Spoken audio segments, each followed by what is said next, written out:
This is a true story from World War II. After Germany invaded the Soviet Union in June 1941, thousands of Soviet women wanted to fight. Some of them already knew how to fly. Marina Raskova, one of the Soviet Union's most famous aviators, pushed for something that had not existed there before: women flying combat missions. That October, Soviet leadership authorized 3 women's aviation regiments. One of them became the 588th Night Bomber Regiment. Its pilots, navigators, mechanics, armorers, and support crews were women, and from early 1942 to 1945, they flew over the Eastern Front in one of the least modern aircraft in the sky.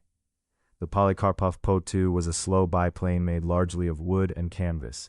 It did not look like the future of air warfare. It looked like something the future had left behind. But at night, that weakness became part of the method. Each crew usually had 2 women, a pilot and a navigator. The aircraft could carry only a small bomb load, so one mission was rarely enough. They flew out, dropped their bombs, returned to refuel and rearm, then went back into the dark. Again and again. Some nights meant many sorties before dawn. The most famous part of the tactic came near the target. As the plane approached, the pilot would idle or cut the engine. The little biplane would glide in. No engine roar, no heavy bomber thunder. Just wind moving across wires, struts, and canvas wings. German soldiers heard that sound in the darkness and gave the flyers a name: Night Witches. The nickname was meant as fear. The women turned it into history. Their raids were not about one huge explosion. They were pressure. A fuel depot hid in the dark, a railway line disrupted, a headquarters kept awake, soldiers forced to listen for a sound that might arrive again in minutes. The planes were vulnerable. The crews flew low. The nights were cold. Searchlights and anti-aircraft fire could turn the sky into a trap, and because the Po-2 carried so little, the danger repeated every time they returned for another run.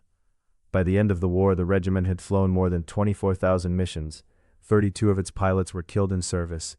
18 pilots and 6 navigators received the Hero of the Soviet Union. The regiment itself was later redesignated the 46th Taman Guards Night Bomber Aviation Regiment. So remember when this happened. After the 1941 invasion of the Soviet Union, during the long nights of the Eastern Front from 1942 to 1945, remember why it mattered. Slow aircraft, repeated raids, and disciplined crews disrupted German positions, supplies, sleep, and morale. And remember who was responsible: Marina Raskova, who opened the door, and the women of the 588th, who flew through it. The planes were old, the engines went quiet, but the story still carries.